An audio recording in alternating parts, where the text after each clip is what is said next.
Here is Alex Jones. His live reaction as he watches the jury come in and convict Derek Chauvin of killing George Floyd. Warning, it is one of the worst. I should say this is one of Alex Jones's worst. I've seen him a lot, more than most, and this is bad for even Jones. So a lot of language here, a lot of really disgusting stuff. Just letting you know. Here we go. Remember, the judge said, oh, Maxine Waters did a horrible thing, but it doesn't affect you had a fair trial. No, he didn't. Again, I don't even care about this individual person. I do care about him, but, you know, he's in a bad... They did it again, right? Even Jones just did it. How many times have we seen this in all the clips I've played tonight? They can't help but say they want to make it say like they don't care about Derek Chauvin because they know how bad the footage is. You wouldn't be saying that if you didn't know that there was a reaction where you look stupid, you look wrong for saying that you feel bad for Derek Chauvin. Like they know, they've seen the footage, but they even when they add that addendum, just as a little disclosure, a little disclaimer, I should say, to cover their bases, they still got to get it in there that they do actually feel bad for him because at their heart, they know how bad it is. They know how bad it looks. They know what he did. They probably even deep down inside know he's guilty, but he's a white cop. And they got to defend A, white people, and B, the police, especially white people who kill black people, especially white people who do things like this. But let's continue. But it's for all of us. This is mob rule. I mean, look at these idiots. And then 8 weeks from now. In fact, if we can get audio on that satellite feed, see if we can. I want to hear this big. We got the white devil. Meanwhile, they've cut out the police in Minneapolis. The crime rate's doubled or tripled, and again, that's not true. Again, that's not true. The crime rate is not doubled or tripled. I've said this before. The crime rate has not doubled or tripled. Crime rates across the country have been on a trajectory downwards for decades. Decades. I think they were at their peak in like the early 90s. Over the past few years, historic lows in this country, the crime rates. There have been specific types of crime that have gone up over the past year or so, yes. There are many, many explanations for this. I've read it from the experts. There is part of it that has to do with police pulling back a little bit. Usually in the months following something like this. It happened, I believe, after Ferguson as well in 2014, a Ferguson effect. But they never point out those specific crimes. Because that's not scary enough, a specific crime. And when we mean going up, we mean, I think the homicide rate, here's an example not of anywhere specific. Let's say the homicide rate was at 200 previous years. And like last year, it went up to like 240, which would mean it went up, what, 20%, right? But they say, oh, the homicide rate went up 20%. When we're talking like 40 people. I mean, obviously 40 extra people dead is bad. But they know that doesn't sound bad enough. They know in the broad scheme of things, that hypothetical is not enough. That's not enough fear-mongering. So they don't use a specific crime, one of the rare crimes that have gone up over the past year or so. They say the crime rate has tripled or doubled. First of all, not even those few crimes that have gone up have tripled or doubled. But overall, what they're saying is completely wrong. The crime rates, and of course the pandemic has to do with a lot of it too.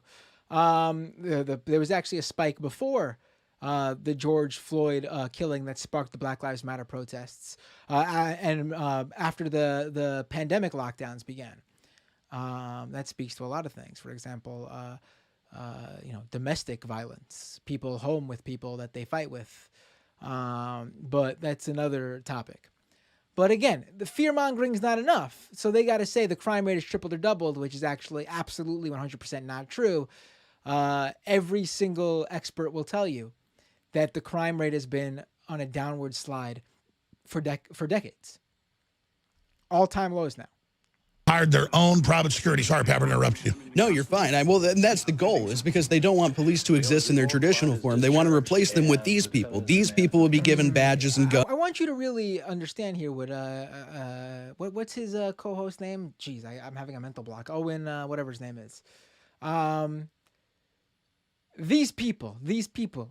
For those of you listening to the podcast version of this show, it's a shot of majority black people in the streets after the guilty decision came down, and people were celebratory in the streets. And called social workers, and they will be in charge of the law. Oh, they're just crying. It's such a victory over the evil country they're all fighting to get into. Right. And again, have you ever seen people this happy because a man's life is going to be ruined? That just a man's life is going to be ruined. No one's happy a man's life is going to be quote unquote ruined. Everyone would prefer for Derek Chauvin to be a free man because he didn't kill George Floyd. That would be the greatest, the greatest storyline to have unfolded. But that's not the reality of the situation. Chauvin killed George Floyd, and they're celebrating because it is the rare case, again, from that stat, from a listener, since 2005, 7 cops total have been convicted of killing. They are celebrating that someone was finally being held accountable in one of these instances. Obviously very low IQ people, very uninformed people, totally brainwashed by everything that they've been shown by the mainstream media, everything that they've been told about this trial, everything they've been told by Joe Biden. Leftist largesse has literally domesticated everybody, dumbed them down, put them on welfare, and they need an outside threat while the globalists destroy them. Right. So it's the cop that ran around cleaning up after them like he does after homeless all day and drug addicts all day and murderers all day. And then now the cops are just pulling back, so the crime rate's doubled, tripled in these neighborhoods, and everybody's just killing each other. It's very sad. You know, they are really upset that a cop is being held accountable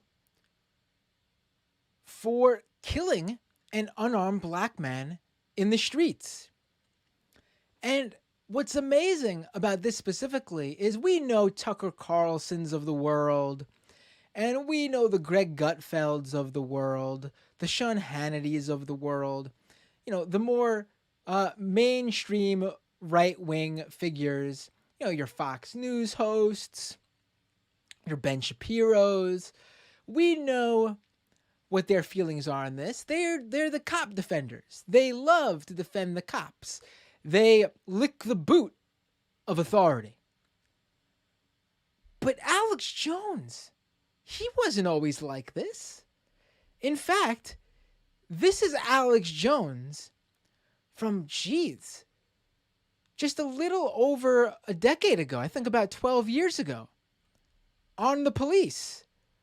Listen to Alex Jones talk about the police here. And try to square it with the Alex Jones who just says he has sympathy for Derek Chauvin. Move back. All right, let's stop right there. Let me explain something, cops. You've been dehumanized. You think you've dehumanized us. When you dehumanize us, you dehumanize yourself, your children, your whole future line. And when they get in this gang mentality, the cop commanders, it's a good old boys club, and the police unions will kick any good police chiefs out that try to get control over them. So I've watched a lot of police training videos. The commanders kiss the butt of all the little cops, and then they all feed on each other and their hatred and disdain for the public, especially in Miami. It was a lot. I mean, a federal judge was out there at a previous event in Miami going to their car, and the cops cornered him and beat him down, and they lost a big suit over that because they didn't know. They thought they were going to have a little fun on a side street with a judge and just beat the person almost to death. And they got in a lot of trouble for that. But that was because that was a real citizen, a God-level person, above them in the government, not a slave scum that's, just here to be stomped on. And so that's why when I'm driving down the road and there's lanes on both sides of me, Austin cop, no lights on, just run right up behind you with pleasure. Just getting, and then swing around and almost hit you. And then just sit there with a light in your face going, you son of a bitch, citizen, you are slave, civilian, I rule you. And if I want to shoot you in the face with rubber bullets, You know, that girl at the Red Sox game came out of a bar. They shot her in the face 10 feet away, blew her eyeball back in her brain. She bled to death. The cops went on the news and said she shouldn't have been out there. Death, death, death. Hey, don't worry. The bankers are going to take everything you got, cops. You think you can just deal death on us and deal pain on us? You don't think there aren't bigger devils above you in the New World Order that'll have their way with you? You think you're safe from evil? We have liberty and freedom, and look at that famous photo. That was in Oregon. That woman, they said no protest. She was peaceful with a sign, and there's video of that on the web, and they just start choking her till she passes out. Just men in black uniforms grabbing a 55-year-old, woman, just choking her. You're going to learn who we are. You're going to learn to submit. The foreign bankers have given us unlimited power, and we're going to rule you. This is our country. You're here. We're going to feed on your ass. And the cops just drink fluoride water. Oh, they take their kids and just shoot them up with mercury, and the kids become autistic. The cops don't care. I'm going to the tech bar. I don't care if my kid's brain damaged. And they drink whiskey and wreck and kill everybody in Austin. And then when they wreck and kill themselves, the cops then go and SWAT team the bar owners that sold them too much whiskey. It's your fault you sold too much whiskey to a god. You don't sell too much whiskey to a god. We're God. You understand? We rule America. We'll shoot you. Now, it's easy to square to that Alex Jones with the current Alex Jones, and I don't know if you realized, but all those clips and videos he was showing were mostly of white protesters. Protesting who he views as the New World Order. Obviously, he was still laced with his conspiratorial stuff, but very different take on the police. It seems like the second police overreach, police brutality, became more directly tied to, and it's been like this for even before that old Alex Jones clip, but I feel like with Black Lives Matter, it's been even more directly tied with racial justice. That's really pissed off these guys. Even someone like Jones, who once presented himself as an anti-authoritarian type. We all know now that he loves authoritarianism. He quickly found his grift with Trump and became Mr. Pro-Cop, Mr. Pro-Trump, Mr. Pro-Authority. But yeah, I just thought it was an interesting clip to play right after a clip where he basically was feeling super remorseful for the poor police officer who's being held accountable for murdering a black man in the street.